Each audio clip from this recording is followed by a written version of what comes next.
What's crackin', cool cats? Welcome to Crash Course, Izzy Chase here. Today we're going to be talking about British pop culture post-World War II. We're talking movies, literature, television, rock and roll, and rampant sexism, racism, and homophobia.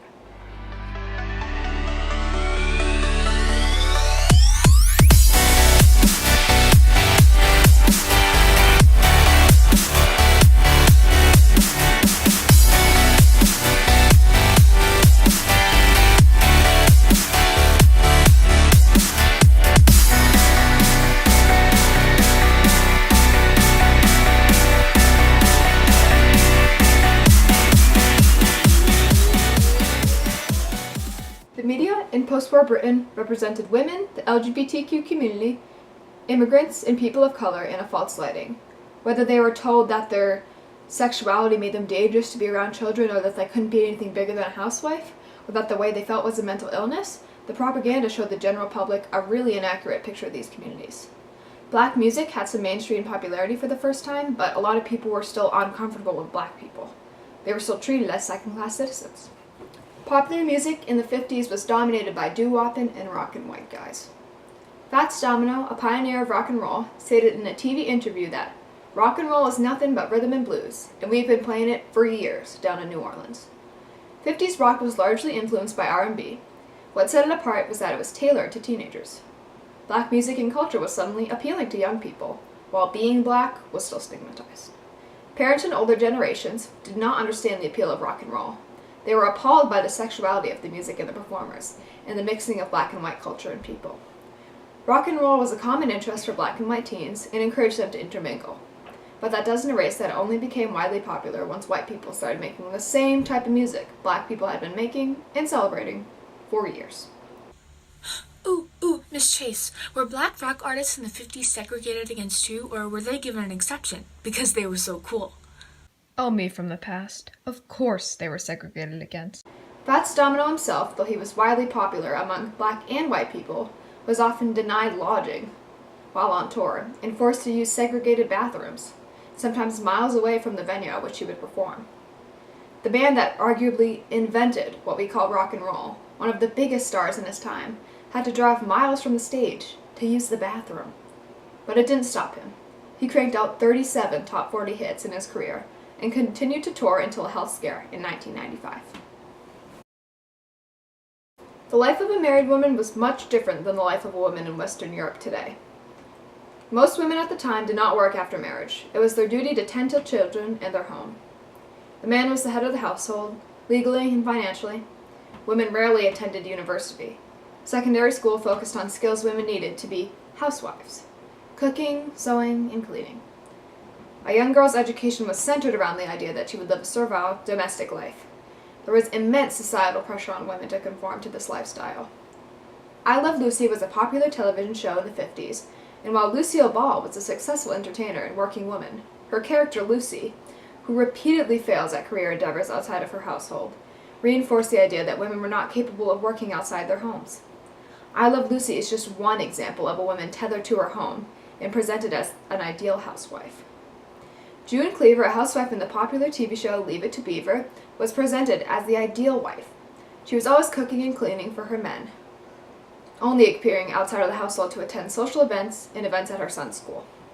She was beautiful and caring, but she was never given a voice.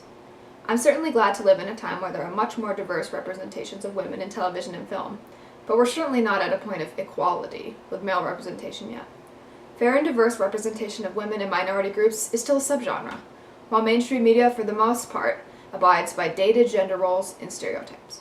Minorities were often excluded from the family ideals of the 1950s.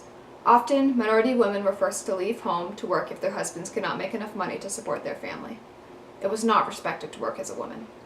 After World War II, Jewish refugees and migrant women fled to the UK by the thousands. Some felt welcomed by their new communities, but many felt a deep sense of unbelonging. A migrant woman spoke in an interview about her experience coming to England in 1957 after having lived in Hungary, stating, "I couldn't get a job as a teacher because my qualifications weren't recognized, and I found that I was addressing envelopes at Advanced Laundry and working as a ledger clerk at a roof insulating manufacturer and taking any kind of work I could get." She was married with one son, but her husband was not the main breadwinner, as he was a musician who suffered from mental illness. She was an educated woman with the prospect of continuing a career in education, but she was forced to work way under her level of qualification because her previous qualifications didn't count. She didn't have the ability, of course, to go back to school. Let's go to the thought bubble. Homosexuality was a criminal offense up until 1967. Gay men lived in fear and secrecy, or risked jail time and public humiliation. Prior to World War II, there was actually more representation of gay people in media, due to changes in the production code. The production code was rules involving representation and censorship that major motion pictures had to abide by. The rules were incredibly restrictive, including no sympathy to criminals, no mixed-race sexual relationships, no lustful kissing, no pointed profanity, no torture, no use of drugs, and no titles or scenes having to do with law enforcement or law-enforcing officers. It must have been pretty difficult to make an interesting movie with these ridiculous rules, but it was also hard to slander LGBTQ people when they were included in film. Take that as you will. However, after the war, there was an increase in Catholic belief, and representation of LGBTQ people was largely removed. There were famous people who were gay, but most lived in secrecy. Some of their identities were not discovered until after they died. Alan Turing was a British computer scientist, a brilliant mathematician who developed the modern computer and pioneered artificial intelligence. He was also gay. He lived relatively openly among his friends. In 1952, Turing reported a burglary at his home. During the investigation, he admitted to having a sexual relationship with his current partner, Arnold Murray. He was convicted of gross indecency and was given the choice of prison time or probation and hormonal treatment to reduce libido. He opted for probation and treatment. Turing was treated with injections of synthetic estrogen, which eventually made him impotent. He lost his security clearance and could not continue his work. He was also not allowed to enter the United States after his conviction. 2 years later, he took his own life. Thanks, Thought Bubble. Alright, you guys aren't gonna believe this, but I think someone broke in and stole my desk. I don't know where it went. I took my globe too. Good thing I still got my computer. Oh. Looks like there's an open letter on here. Dear Production Code, I just want to know why.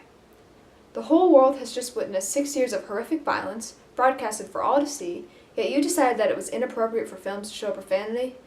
I don't really think it was possible to purify the mind of the general public after World War, so why try? I just don't even know how you could make a decent movie. It's hard to create conflict without being able to show romance that goes further than a quick peck, or without any hint of violence, or with any sympathy to the bad guys. There couldn't be any reference to sex or purposeful offense to anyone. No marriage, no surgical operations, no attitude towards public figures. I don't even know what movies were about. Loveless relationships, people just standing there, being quiet. It was a time of experimentation as far as music goes, but whoever was in charge of the production code was still stuck on see no evil, hear no evil, speak no evil. I don't think a single modern film would pass the production code. Even G-rated kids movies. That's how censoring it was. Well, that's all. I hope you see the fall in your ways. That brings us to the end of our cultural exploration today. Hope you enjoyed this crash course.